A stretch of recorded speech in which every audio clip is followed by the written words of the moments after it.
Hello students, आज हम बात करेंगे चैप्टर 1 सॉल्यूशन के एक्सरसाइज क्वेश्चन 1.38 पर। इससे पहले मैंने 1.37 तक वीडियोस अपलोड कर दी, जाकर ज़रूर देखना। तो स्टार्ट करते हैं एक्सरसाइज क्वेश्चन 1.38।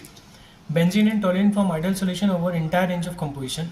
ये आइडियल सॉल्यूशन बनाते हैं, मतलब हम राउल्स लॉ लगा सकते हैं। The vapour pressure pure benzene and toluene at 300 kelvin. तो एक काम करते हैं, हम ए को मान लेते हैं बेंजीन और बी ले लेते हैं हम टोल्यूएन। ठीक है, तो हमें पी ए नॉट दिया हुआ है 50.71 mm प्योर बेंजीन का वेपर प्रेशर, और पी बी नॉट हमें दिया हुआ है 30.06 mm। ठीक है, ऊपर ए बेंजीन बी टोल्यूएन कर दोगे तुम्हारे लिए आसान होगा, बार बार P benzene not P toluene not ऐसे नहीं लिखना पड़ेगा, ए बी के फॉर्म में हम लिख सकते हैं। ठीक है, तो ये हमारे लिए कन्वीनियंट होगा और सामने वाला चेक करेगा तो उसको समझ में आ जाएगा ए क्या लिया है, बी क्या लिया है। ठीक है, उसके बाद उन्होंने बोला है कि calculate the mole fraction of benzene in vapour phase. ठीक है, बेंजीन का मोल फ्रैक्शन वेपर फेज में निकालना है, जबकि 80 ग्राम बेंजीन मिक्स किया 100 ग्राम टोल्यूएन से। तो डब्ल्यू हमारा 80 ग्राम है, डब्ल्यू भी हमारा 100 ग्राम है।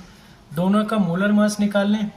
तो बेंजीन जो है हमारा C6H6 होता है और टोल्यूएन जो होता है हमारा C6H5CH3। ठीक है, तो 12 इंटू 6 प्लस 6 इंटू 1, तो 72 प्लस 6 विच इज़ 78 ग्राम पर मोल। और हमारा एम बी हम निकालें तो हमारे पास 7 कार्बन है, तो 12 इंटू 7, और 8 हाइड्रोजन है तो 8 इंटू 1, 12 7 से 84 प्लस 8 विच इज़ 92 ग्राम पर मोल। ठीक है, अब हमारा काम है नंबर ऑफ मोल्स निकालना। तो ये WA/MA से हम नंबर ऑफ मोल्स निकालेंगे 80/78, जिसको तुम काट कर 1.02 हमें मिलेगा। इसको कैलकुलेट कर लोगे तुम। NB हमारा है WB/MB, तो WB हमारा है 100 और MB हमारा 92, जिसे हम कैंसिल करेंगे तो हमारे पास आएगा 1.08। तो हमें NB मिल गया, Na मिल गया। अब NaNB मिल गया तो हम मोल फ्रैक्शन निकाल लें। तो हम A के मोल फ्रैक्शन निकाल लें तो Na/Na प्लस NB।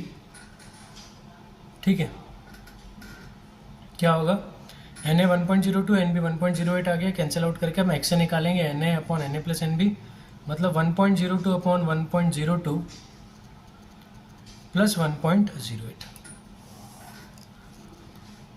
तो यहाँ हम देखें हमारे पास 1.02 प्लस 1.08 आ जाएगा 2.1, तो XA होगा 1.02/2.1, जिसे हम कैंसिल आउट करेंगे तो हमारे पास आएगा 0.485।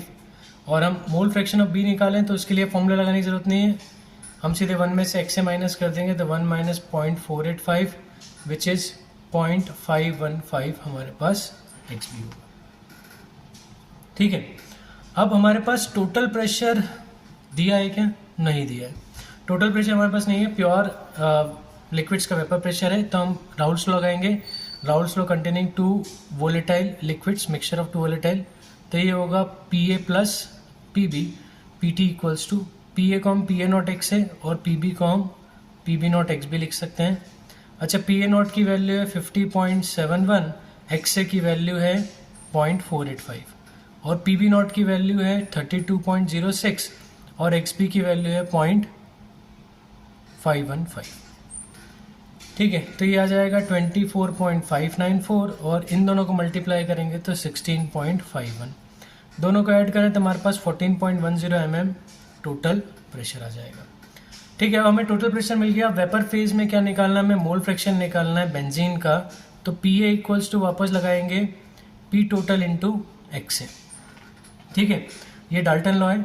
डाल्टन लॉ में हम यही करते हैं, पार्शियल प्रेशर होता है total pressure into mole fraction of gas in vapour phase या लिक्विड इन वेपर फेज। तो P टोटल हमारा पास है 41.10।